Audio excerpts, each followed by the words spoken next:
I don't think so. Cars like the Bentayga, the Urus, and even Mercedes' venerable G-Wagon prove that there is a market for two-row SUVs that's only growing.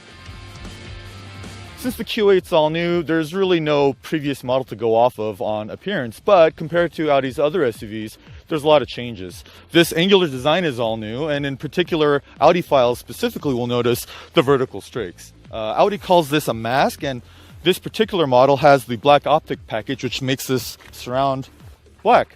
And another one of Audi's trademark design elements are these LED headlights. There are two available, and they're both LEDs.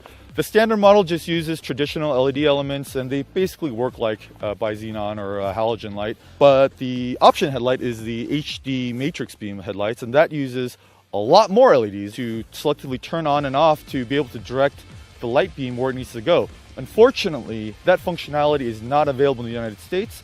Audi is very hopeful that the regulations will pass that will allow that to happen. And if that does, a software update will make that functionality active.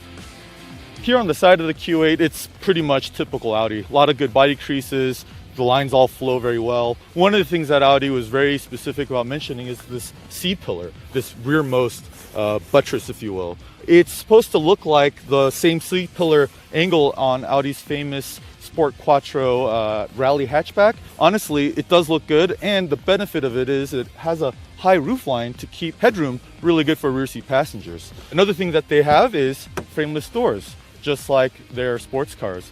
Now, frameless doors look cool, but they introduce some noise. So Audi made sure to put dual pane glass on all the Q8s. One of the things that Audi really wanted to do is have a really big door opening so that you can get in and out really easily. Some things that parents will really appreciate is a 4-zone climate control locks out when you turn on the child safety locks, and the cover for the panoramic roof, it's not a mesh, it's solid, so child or even you, if you don't like it, won't get the full brunt of the sun. Another area where the Q8 differentiates itself from its more coupe roofline SUVs is here in the trunk. Due to the strong C-pillar and the roofline angle, the space back here is actually extremely usable. The seats fold down 40-20-40, so long skis, odd-shaped luggage can all fit. And again, that high roofline means you can stack stuff pretty high. Audi says the Q8 is their new flagship, but you might be asking, they've got the Q7, and that's a 3-row 7-seater SUV, and you'd be right. So how is the Q8 the flagship? Well, simply, it's dynamically a better vehicle. It doesn't have the compromise that the Q7 has in order to have that third row. So who would buy the Q8? Well, somebody that prefers the driving dynamic and really doesn't need that third row. But having said that, Audi made sure to have the Q8 still be very functional for families. Under the hood of the new Q8 is pretty much the same powertrain that's been out in the A6, A7, and A8. It's a turbocharged V6 with an 8-speed automatic. It's a mild hybrid, so that it has very smooth start-stop characteristics, and it gives you a little bit extra charge, if you will, on initial acceleration. It makes 335 horsepower, and frankly, it performs very well. One difference, though, is this compared to the Audi sedans, is that this has a 40-60 split Quattro system. And while the system is adaptive, meaning you can send power front and rear as needed, it likes to sit at 40-60 with a bias towards the rear. That means the Q8 through corners kind of takes on a more rear drive car feeling, which kind of enhances its sportiness. This particular model has the optional sport package, which includes air suspension, which allows you to change the ride height, which is really great if you like to do a little bit of off-roading because you can increase the ground clearance, or if you load a lot of cargo, you can actually drop the floor to make the liftover height a little bit lower. But more importantly, the sport package also gets you rear steer, which makes this Q8, while a big SUV, it makes it handle like one that's much smaller.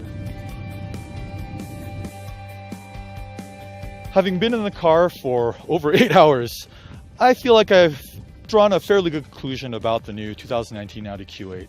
At the beginning of this video, I asked a couple questions. Number one, is there a good market for a 2-row lifestyle-oriented SUV? Well, the answer to that question is absolutely yes. SUVs, particularly in the luxury segment, are blowing up like crazy. Audi would be absolutely remiss not to have something to compete in that category. And number two, is the Q8 a good version of that? And again, that answer is yes. They were able to combine very good and aggressive looks while still keeping it very functional. That additional roof height in the back makes those rear seats absolutely livable, and you can fit 4 adults absolutely no problem. Your kids fit in there no problem. It really makes you wonder if you need that kind of 3-row look, the kind of the bigger, bulkier look. I don't think so. On the flip side, the Q8 presents a good value. Starting price is a little over